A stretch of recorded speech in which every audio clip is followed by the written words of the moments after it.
Assalamualaikum warahmatullahi wabarakatuh. Kembali lagi di channel Nasihat Kehidupan Misteri. Pada video kali ini saya akan membahas tentang harta amanah Nusantara akan dibagikan.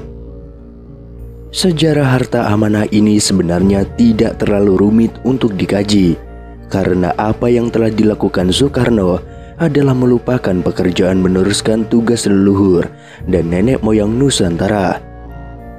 Sebelum membahas lebih jauh lagi, mari kita merubah konsep harta amanah Soekarno menjadi harta amanah Nusantara. Karena Soekarno sendiri tidak pernah mengatakan bahwa aset raja-raja Nusantara ini adalah bukan atas nama beliau pribadi. Harta amanah Nusantara adalah berawal dari aset turun-temurun, mulai dari khalifah pertama hingga khalifah akhir di muka bumi ini. Lalu siapakah itu khalifah? Yaitu manusia yang diutus oleh Tuhan sebagai penuntun, pemimpin, dan pemberi jalan petunjuk bagi umat manusia untuk kembali kepada Tuhan. Mereka adalah para nabi dan rasul, serta manusia yang diberi petunjuk setelah para nabi dan rasul terdahulu, yang juga tercantum dalam Quran Surat Al-Baqarah ayat 30. Dan ingatlah ketika Tuhanmu berfirman kepada para malaikat, "Aku hendak menjadikan khalifah di muka bumi." Mereka berkata, "Apakah engkau hendak menjadikan orang yang merusak dan menumpahkan darah di sana? Sedangkan kami bertasbih memujimu dan mensucikan namamu." Dia berfirman, "Sungguh aku mengetahui apa yang tidak kamu ketahui." Saya akan membatasi perihal sejarah kenabian. Kita mulai dari masa kepemimpinan Nabi Sulaiman alaihissalam dan Ratu Balqis. Mengapa Nabi Sulaiman dan Ratu Balqis? Beliaulah merupakan induk dari harta amanah Nusantara ini. Baginda Raja Sulaiman adalah utusan yang saya maksud. Harta bumi yang dititipkan Tuhan kepada makhluknya sebagai khalifah di muka bumi ini berawal dari sejarah kepemimpinan Nabi Sulaiman alaihissalam dan kekayaan Ratu Balqis. Di dalam cerita ini ada manfaat bagi kita semua, bahwa harta amanah Nusantara ini berawal dari leluhur terdahulu. Lalu apa yang menjadi bukti bahwa harta amanah Nusantara tersebut terkait dengan kekayaan Ratu Balqis dan Raja Sulaiman? Berawal dari menyatunya kekuasaan dan kekayaan harta bumi dan harta langit dari Ratu Balqis dengan kekuatan spiritual dan kepemimpinannya Nabi Sulaiman alaihissalam. Mari kita uraikan sejarah kekayaan Ratu Balqis, kekuasaan, dan kepemimpinan Nabi Sulaiman alaihissalam dalam menguasai dan mengelola harta amanah ini.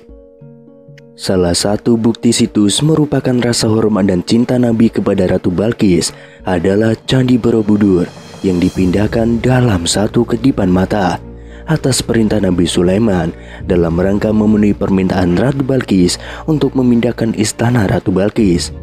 Jika dianalisa, apakah hal tersebut mungkin terjadi? Begitulah Tuhan memberikan izin atas kekuatan kepemimpinan, kekayaan, dan kekuasaan Nabi Sulaiman alaihissalam. Bagaimana logikanya manusia bisa membangun dalam satu malam?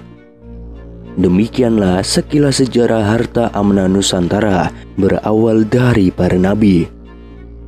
Kisah kekayaan dan kekuasaan Nabi Sulaiman dan Ratu Balqis tercantum dalam Quran Surat An-Naml ayat 10-44 dan Quran Surat Sabah, surat yang menjelaskan tentang negeri Sabah dengan berbagai macam karunia dari Allah berupa kemewahan dan tanah yang subur, sehingga rakyat yang menempati negeri Sabah bisa hidup dengan makmur dan aman. Berdasarkan situs candi dan tanda-tanda yang termaktub di dalam Al-Quran menyatakan bahwa peristiwa Raja Sulaiman dan Ratu Balqis terjadi di Nusantara ini. Negeri ini berawal dari kekuasaan dan kekayaan serta kemakmuran negeri Sabah yang dipimpin oleh Ratu Balqis yang ditaklukkan oleh Raja Sulaiman. Harta amanah Nusantara dipengaruhi oleh dua kepemimpinan besar dan berpengaruh, yaitu kepemimpinan Ratu Balqis dan Baginda Raja Sulaiman. Siapa dan apakah kekuasaan dan kekayaan Ratu Balqis dan Raja Sulaiman yang memberi pengaruh besar bagi kekayaan harta Nusantara? Ratu Balqis memiliki kekayaan dan kekuasaan yang tiada tara. Kekayaan dan kemakmuran yang dipimpin Ratu Balqis membuat Ratu Balqis menjadi pemimpin yang sombong di negeri Sabah yang makmur dan subur. Dengan kemampuan dan kepemimpinan serta kewibawaan Raja Sulaiman atas anugerah Tuhan, maka Raja Sulaiman dapat menaklukkan kekuatan dan kekuasaan Ratu Balqis hingga dari menyembah matahari menuju ketundukan penyerahan diri kepada Sang Ilahi. Pada akhirnya menikahlah Raja Sulaiman dan Ratu Balqis, kemudian menjadikan dua kekuatan ini menjadi kekuatan dan penyatuan harta kekayaan dan kemakmuran negeri Nusantara.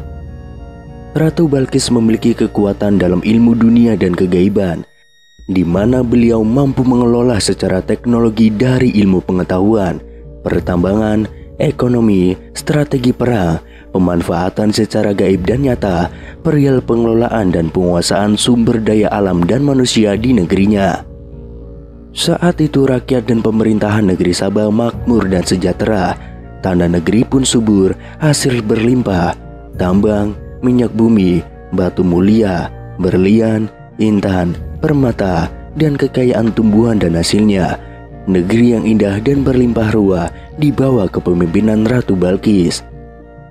Atas penyatuan dua kekuasaan antara Ratu Balqis dan Raja Sulaiman, maka dibuatlah manajemen kepemimpinan dengan tertib dan teratur dengan sistem yang adil dan merata dalam pengelolaan sumber daya manusia dan sumber daya alam ataupun makhluk lainnya. Dan sistem pengelolaan tersebut turun-temurun diwariskan kepada anak cucu, cicit, dan hingga saat ini. Lalu apakah itu sistem harta amanah Nusantara? Sering kita mendengar kalimat harta amanah Soekarno. Harta amanah ini adalah sistem pengelolaan yang dilakukan oleh Soekarno terhadap aset para raja Nusantara terdahulu, terutama aset terbesar dunia yang dikuasai oleh Pakubuwono X saat zaman penjajahan Belanda dahulu. Adapun aset amanah Soekarno sebagai generasi penerus Pakubuwono X terdiri dari aset amanah Nusantara yang dikelola oleh Insinyur Soekarno, meliputi bagian yang terdiri dari pemilik atau owner. Kepemilikan atas aset amanah Nusantara ini dimiliki tunggal oleh atas nama bangsa Indonesia yang diwakilkan oleh Wali Tuhan yang merupakan penerus dari generasi Nabi Sulaiman dan Ratu Balqis. Pemilik atau owner tidak memegang tapi menguasai surat, barang, saham dari aset amanah, tapi memiliki kewenangan khusus sebagai pemilik, mewakili rakyat Indonesia untuk menarik atau mengunci semua aset dari para holder, melakukan transaksi, eksekusi pencairan, pemanfaatan, dan memutuskan kebijakan keuangan internasional dan juga nasional.